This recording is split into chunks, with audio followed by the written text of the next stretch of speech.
All right, last bolt on the cross members of the STI transmission. Finally got it all bolted up in there. Hardest part was because I put the shift lever on, it was hard to raise the transmission up high enough. And of course I was doing it by myself, and lever kept hitting up here on the tunnel as I was trying to lift the transmission up.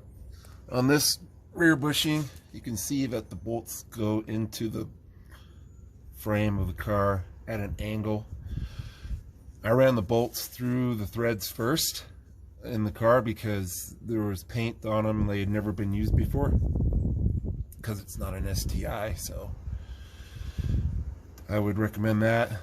That cob bushing goes in with the cob, the word cob facing down. You can see the angle of the,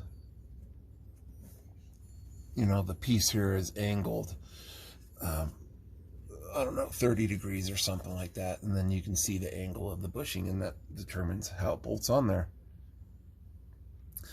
And yeah, I have to do a lot more work, guys, but it's coming along. I got my R180 back from a shop down in Colorado. I mentioned that they were going to do that for me, and it's all done. The lash is set. The new differential is inside there. I got the Cusco 1.5 RS just because I wanted it. And I took the O2 sensor harness off the transmission and that bracket there. A word of advice: take that harness off before you put the transmission up in the tunnel. It was kind of hard to take it off when it was up in there, and I didn't feel like lowering the whole thing down again and then trying to reline it up again. I was doing it with just myself. I could have called a buddy, but I don't know. I like telling folks I did stuff myself. So anyway, I still got to get the rear axles out, which is easy. I went on vacation for 2 weeks down to Alabama, and was so much different. It's a whole different world down there. And my fence got blown down when I was gone. The wind here in Wyoming is relentless. It's freezing this morning. I'm kind of used to it. And good stuff. Just got to put my slave cylinder, and I got the the line that mounts to the firewall, and I got to put the bracket back on, bolt the ground wire to where I took the other one off, and probably use the group N mount or pitch stop. I don't think this is a group N, but I have one. The group N looks just like the factory one. The only difference is it's got stiffer bushings, so it's kind of weird. Anyway,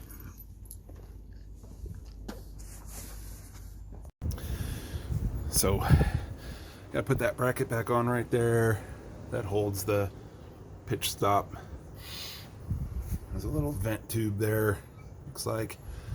The grounding wire, which attaches to the bolt to that bracket. Put that grounding wire back. I got my R180 back from the shop in Colorado. They did the Cusco, they put a Cusco differential in there for me and did the lash and all that. Got the axles out finally.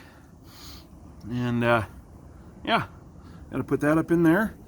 And my STI axles, which are right in here, and my drive shaft. Yeah.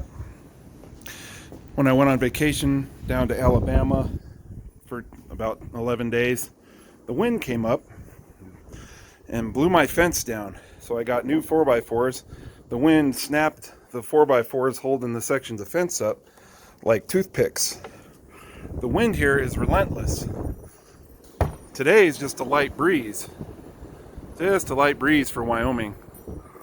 And yeah, whole section of my fence got blown down.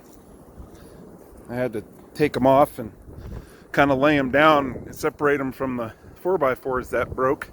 It's always something. Yep, fun stuff. Always something to fix, right?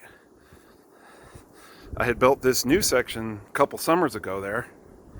I'm no carpenter, but I did a pretty good job. So yeah, between fixing stuff around the house and working on my car and going to work and taking care of other responsibilities, I keep busy for sure. And I'll keep showing you guys more and more progress. I'll try to be, yeah, the wind closed the door for me. I'll show you guys more progress as I go along.